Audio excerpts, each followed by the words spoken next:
आप सभी को नमस्कार। संस्कृत क्रांति में आप सभी का स्वागत है। आज पढ़ेंगे विसर्ग संधि। विसर्ग संधि में जिंदगी का सबसे बड़ा कंफ्यूजन जो होता है, संस्कृत हो कि चाहे हिंदी हो, सबसे बड़ा जो कंफ्यूजन होता है कि विसर्ग कहाँ आएगा। क्या आप लोग बताइए, कोई शब्द के एंड में जो आप देखते हैं विसर्ग, क्या इनको विसर्ग मानते हैं? कैसे विसर्ग होगा? नहीं होगा। ठीक है, कैसे होगा? जो प्रोफेसर हो गया, बढ़िया बढ़िया टीचर होता है ना, अच्छा टीचर, वो सभी कंफ्यूजन डालता है। तो आज जो हम क्लियर कर देंगे ना, विसर्ग जो आदेश होता है सिर्फ दो ही चीज का विसर्ग आदेश होता है, बाकी कुछ भी नहीं चीज का। सबसे पहली चीज होता है कि डर खत्म कीजिए। आप पर संस्कृत क्रांति चैनल पे, तो डर को खत्म करना होगा। विसर्ग जो है दो ही चीज का आदेश होता है, एक सत्व का होता है, एक रुत्व का होता है। और सत्व और रुत्व क्या होता है इनको समझिए। सत्व का मतलब कुछ नहीं होता है, स्व का विसर्ग आदेश होगा। दूसरा होता है रुत्व का, यानी र का विसर्ग होगा, यानी रो हलंत का विसर्ग होगा और सो हलंत का विसर्ग होगा। यही दो का विसर्ग होगा, बाकी कुछ का भी विसर्ग होने वाला नहीं है। समझ रहे बात को? और बाकी जो आप सूत्रों को देख रहे हैं कि विसर्जनीय सो हो गया, वासरी हो गया, नमः पुरुषो गति हो गया, फिर सो आपको दूसरी पॉइंट और एक चीज ये भी बताएंगे कि कौन सा सो का प्रयोग तालम से धन से मूर्धन से, कौन सा सो का प्रयोग कैसे करेंगे और कहां करेंगे। ठीक है, वो सब आप लोग को सीखने को मिलेगा। और मात्रा, और तीसरी पॉइंट हो गया मात्रा जैसे छोटी ई हो गया, बड़ी ई हो गया, छोटा ऊ हो गया, बड़ा ऊ हो गया। ठीक है, री कहां लगता है कोई मात्रा। और इसके बाद नो, कौन सा नो कहां लगाएंगे। जैसे एक नो होता है ना, इस तरीका से आप लोग को देखिएगा, एक नो इस तरह से, एक इस तरह से होता है। ये भी सिखाएंगे कि ये नो का प्रयोग कहां करना है, ये नो का प्रयोग कहां करना है।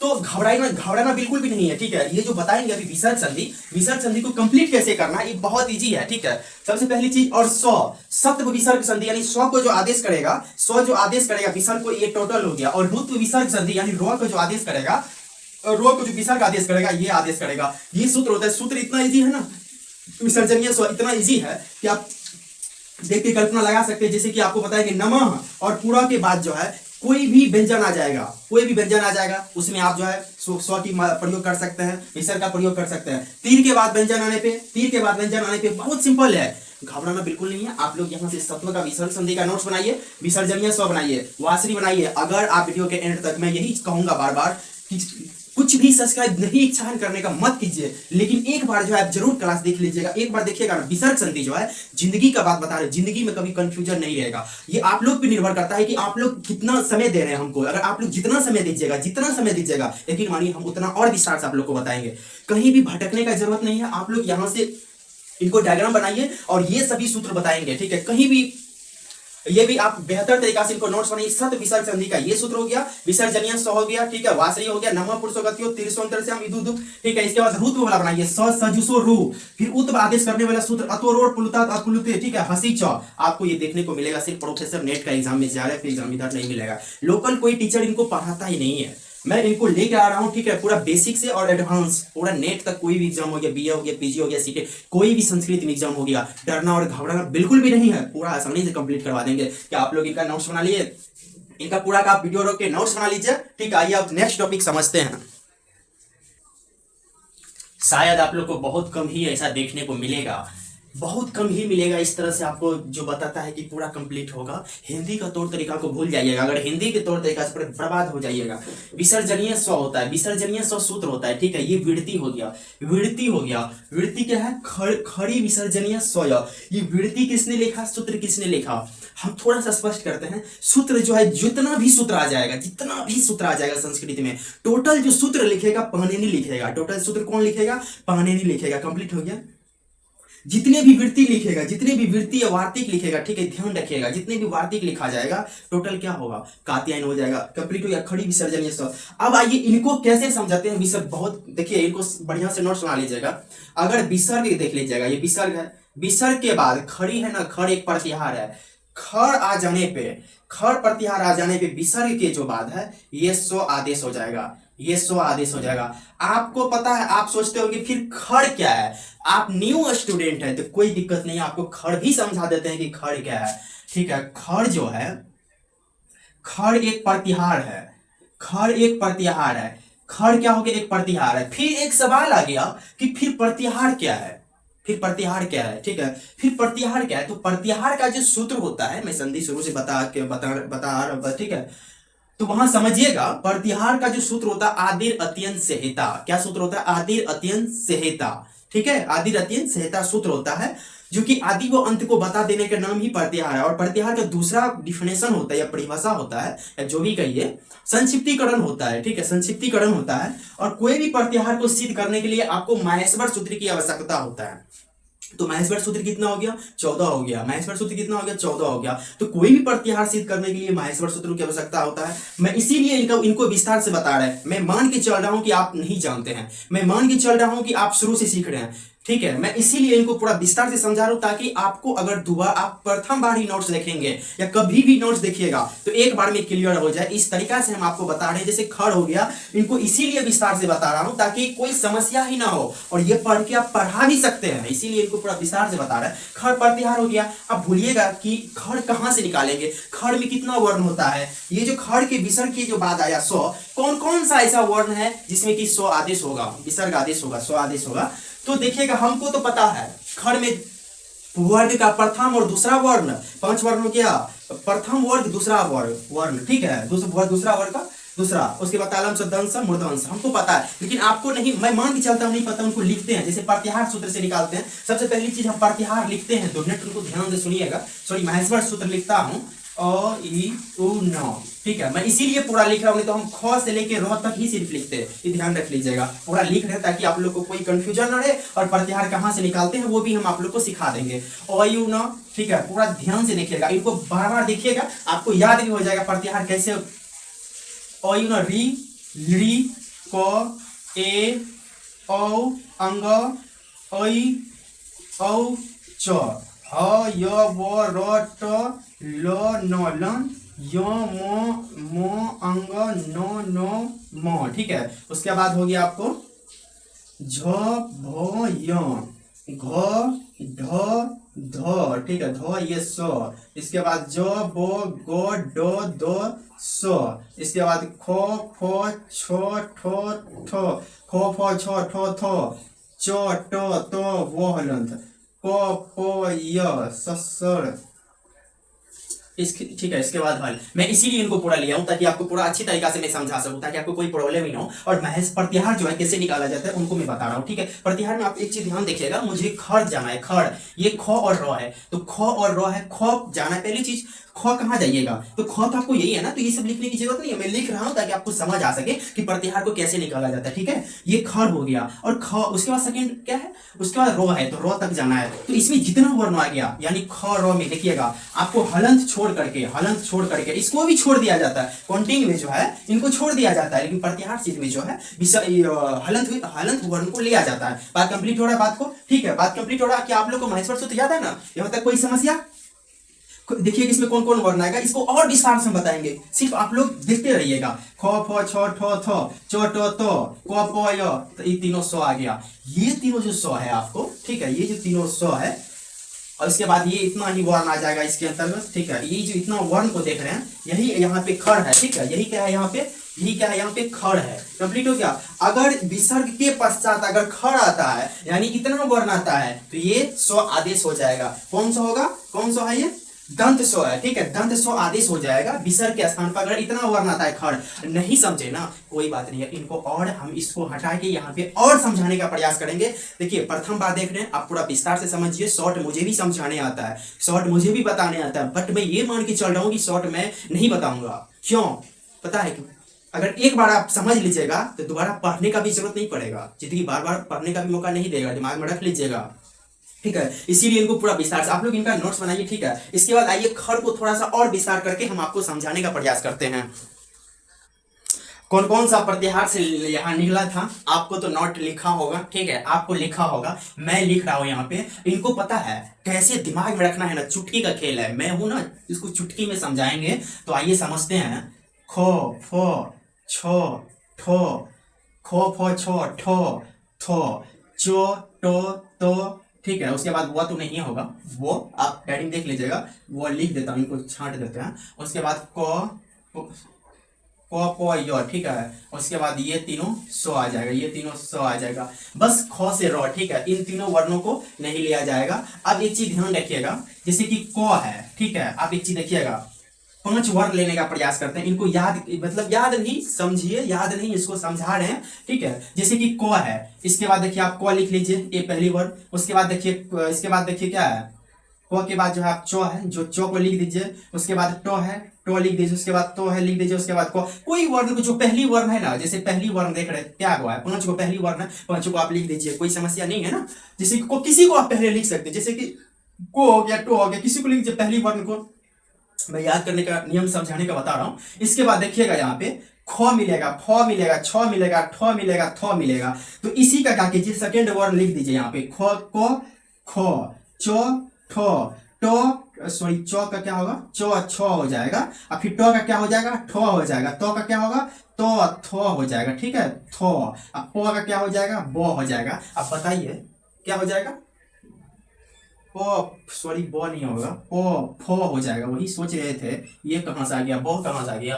तो देखिएगा खो फो छो ठो तो चो टो तो पो या सर। अब क्या करना है आपको, देखिएगा क्या करना है, ये तीनों सौ को जो है आप आराम से लिख दीजिए। क्या एक बात बताइए, इतना क्लियर हुआ हमको जो है, एक चीज बताइए, खड़ प्रतिहार में कितना वर्ण है शुरू से समझाते आ रहे हैं, क्या आप लोग क्लियर हो रहा है ना, बताइए क्लियर हो रहा है ना। आप लोग भरपूर कमेंट कीजिएगा, ठीक है, समझ आ रहा है कि नहीं आ रहा है, नहीं आ रहा तो मैं अदर स्टेप समझाने का भी प्रयास करूंगा।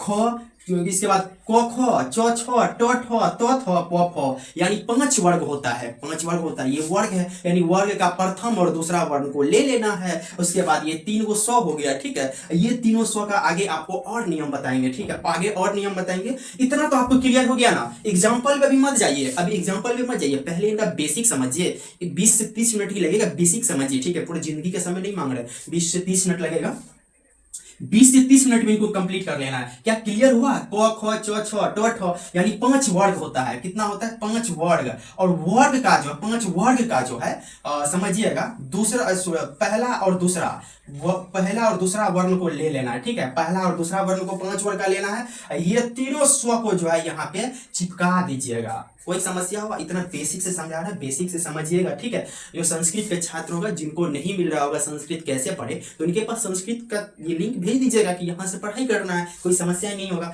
इतना क्लियर हो गया। अब आइए खड़ क्लियर हो गया, तो देखिएगा इन वर्णों को ध्यान रखिएगा, जिस समय हम बनाएंगे उस समय नहीं बताइए खड़ कैसे हो गया, यहाँ पे कैसे हो गया। अभी जैसे ये कंप्लीट हम कर दिए, यहाँ पे इतना तक तो क्लियर हो गया ना। अब आइए इनका एग्जाम्पल को समझते हैं कि एग्जाम्पल में हम आपको कैसे समझाते हैं। आइए, सबसे बड़ा सवाल कि हरि ही यानी विसर्ग हो गया, उसके बाद चंद्र हो गया, बाला हो गया, चलती हो गया, चलती हो गया, इनको कैसे पकड़ेंगे, व्यंजन संधि है और इसमें कौन सा सूत्र लगा है, कैसे लगा है, नहीं लगा है।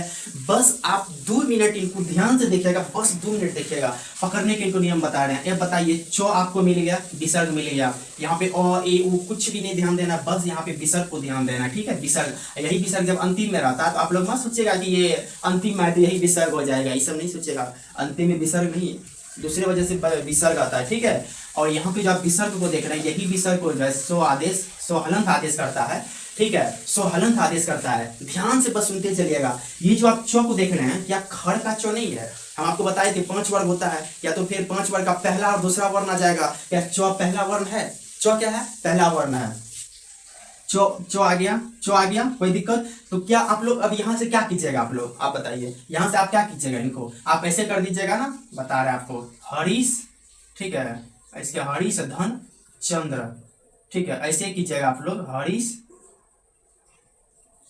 क्या ये सही है, बिल्कुल गलत है, यही चीज तो सिखा रहा हूं ना कि कौन सा सो आया है। इनको भी थोड़ा सा ध्यान रखना है, बिल्कुल घबराने का चीज ही नहीं है। क्या करना है इनको, हरीश और चंद्र, ठीक है, हरीश और चंद्र, तो इस तरह से नहीं कर दीजिएगा। ये चीज बता रहे हैं, फर्स्ट क्लास है, आपको अच्छी से समझना चाहिए कैसे करेंगे, नहीं तो पता है जिंदगी भर इस तरीका से कौन विसर्ग लगेगा, कौन सो आएगा, कौन नहीं आएगा, कौन आएगा, फिर सब दिन आपको कंफ्यूजन रहेगा और भटकते रहिएगा, ठीक है। इतना कंप्लीट हो गया।